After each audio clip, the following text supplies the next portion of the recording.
Could you tell us a bit more about the piece and how it came about? I think it was something that James MacMillan had wanted to write for a long time. He's written a lot of church music, but nothing as grand or as long as this. And it started in a very simple way. I have a friend who has a foundation, and he said he would like to commission a big piece.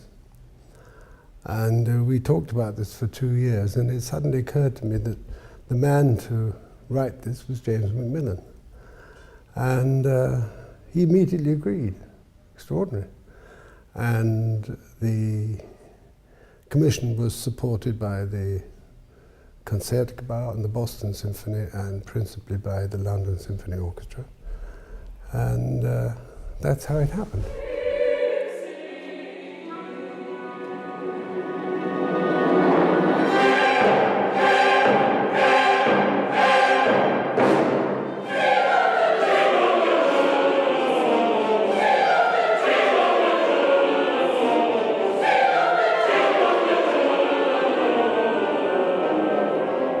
Could you tell us some more about the structure of the piece and the relations between choirs, the soloists, and the soloist and the orchestra?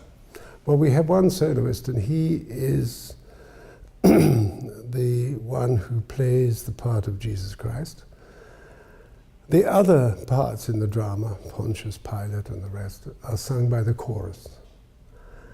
The words are straight from the Holy Book, St. John's Gospel, but he has interspersed them with parts of the Catholic liturgy.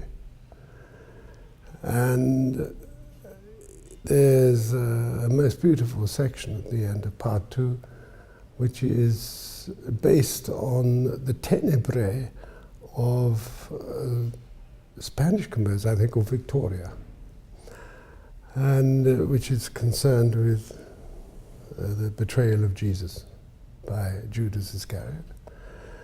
There are curious things like the reproaches which come from the Catholic Church. I wasn't brought up as a Catholic, but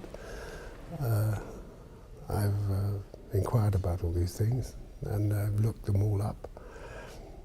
And there's some of Psalm number 2. There are passages of the scriptures which are in Latin. But all these interludes, which appear to break up the narration, are really emotional commentary, I think. The small chorus tells the story, and the large chorus joins in as crowds and Hebrews and soldiers and all the rest of it.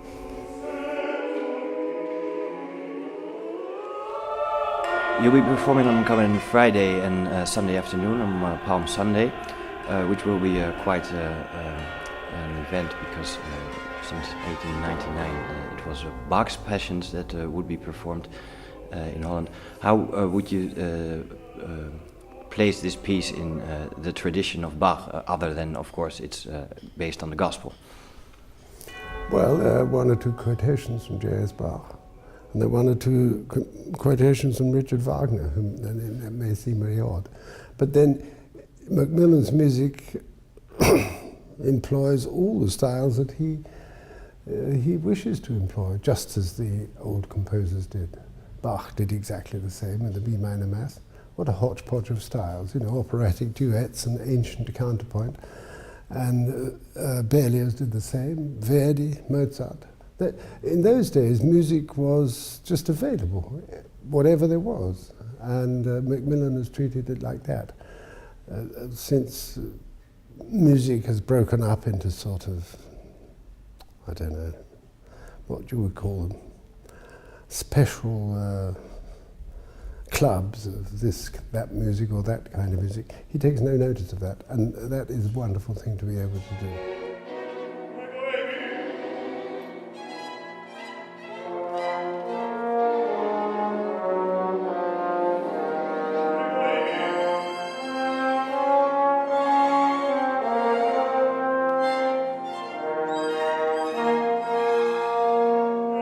Performing it in London, that difficult though it is, it did have an enormous impact on the public, and I hope that will be the case here. It's always the case with new music that if you perform it badly, it's considered a bad piece.